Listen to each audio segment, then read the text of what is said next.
Et nous retrouvons ce plateau pour cette émission spéciale autour de cet événement si particulier ici à l'Athénée, à Bordeaux. Je suis avec Michel Duchesne. Bonjour. Michel Duchesne, bonjour. Bonjour. Vous êtes adjoint au maire de Bordeaux, chargé de la prospective et de la stratégie urbaine. Oui. Vous êtes, est-ce que j'ai bon si je dis vous êtes le monsieur vélo de Bordeaux? Non, parce qu'il y a Valérie qui s'occupe aussi du vélo au quotidien, mais disons que j'ai porté la politique vélo de la municipalité dès 1995 et dans le cadre de ma délégation sur la recherche et la prospective urbaine, j'ai estimé que le vélo est un bon moyen de réfléchir sur le devenir de la ville. Ça pouvait être une porte d'entrée sur le devenir des villes. Alors pourquoi le vélo tient une place si importante à Bordeaux? Comment peut-on l'expliquer? Parce qu'il y a eu une volonté politique, parce qu'il y a eu un projet politique, un projet urbain en 1995. Alain Juppé a décidé de s'inscrire dans une nouvelle forme de modernité. Je pense que Jacques Chaban-Delmas, lorsqu'il est arrivé dans cette ville dans les années 50, en 47 exactement, était porteur d'une modernité. C'était la modernité des 30 Glorieuses. Et on va estimer qu'Alain Juppé, dès 1995, a porté un projet urbain, un projet presque culturel de rénovation de la ville, d'évolution des mentalités, et que ce projet, alors qu'on n'en parlait pas, s'inscrivait dans une logique de développement durable. On n'évoquait pas à l'époque le développement durable, on évoquait l'environnement, et je pense que ce projet-là, le projet de 95, le projet urbain, le projet politique de 95, est un vrai projet développement durable. Vous, pour le coup, le développement durable, c'est quelque chose qui vous tient à cœur depuis beaucoup plus longtemps. Oui, je suis un long parcours. militant écologiste, mais ce qui m'a paru important dans le projet de 95, c'est sa cohérence, son intelligence, sa finesse, et puis cette volonté de développer, de construire presque une ville nouvelle. D'accord. Le Cyclable, c'est la deuxième édition aujourd'hui à l'Athénée. C'est finalement une intuition que vous avez eue aussi de créer une sorte de laboratoire d'idées. Comme la Maison du Vélo, où Bordeaux a été la première ville à lancer la Maison du Vélo en 2003, si je ne m'abuse. Ça fait partie de ces intuitions comme ça qui permettent de faire rayonner le vélo. Je crois que c'est la pratique quotidienne qui mène à certaines intuitions.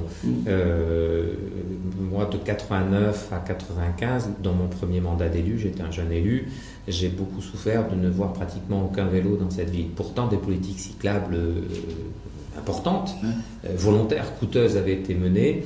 On avait beaucoup d'aménagements, on avait peu de cyclistes.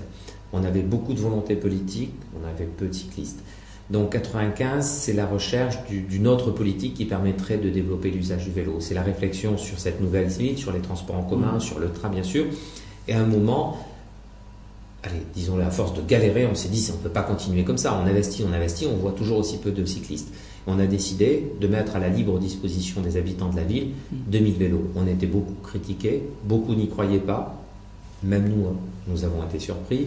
Il y a eu un engouement extraordinaire pour ces vélos et l'usage du vélo a littéralement explosé. Ce n'est pas seulement une parole en l'air, c'est bien une réalité chiffrée, puisque l'enquête ménage de la communauté urbaine, qui est terminée maintenant depuis près de 3 ans, donne des chiffres assez spectaculaires. En 10 ans, le nombre de cyclistes a triplé, et pour parler en chiffres vraiment clairs et précis, il y a 10 ans, comparé aux autres modes de déplacement, piétons, transport en commun, voiture, le vélo est à un pourcentage de 3% de cyclistes.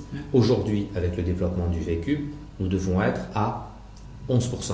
Nous étions il y a 3 ans à 8-9, nous devons être à 11%. C'est l'une des plus grosses progressions de l'usage du vélo en France et peut-être en Europe. On est bien loin des pourcentages de l'Europe du Nord, mais en tout cas, c'est l'une des plus fortes progressions en France. Bordeaux est devenu véritablement une ville cyclable parce qu'il y a eu la volonté politique de développer le vélo et surtout aussi parce que les habitants de la ville et les habitantes ont décidé, ont joué le jeu, ont décidé de faire du vélo.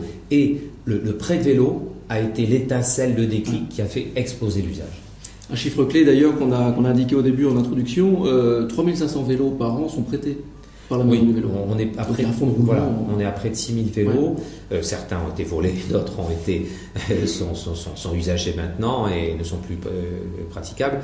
Par contre, le Vélostar va permettre de renouveler ce parc. Oui, Philippe Starck, justement, nous allons en parler tout à l'heure parce que nous l'avons également interviewé et vous verrez, il a vraiment une approche, il parle de patinette tout simplement, et c'est une approche assez intéressante du vélo de demain, du vélo du futur, puisque le cyclable c'est aussi ça, penser le vélo du futur. On a une petite rubrique qui s'appelle Bonjour Bordeaux, une petite rubrique avec le site notre partenaire bonjourbordeaux.net, et je vous propose de nous retrouver juste après ce petit jingle.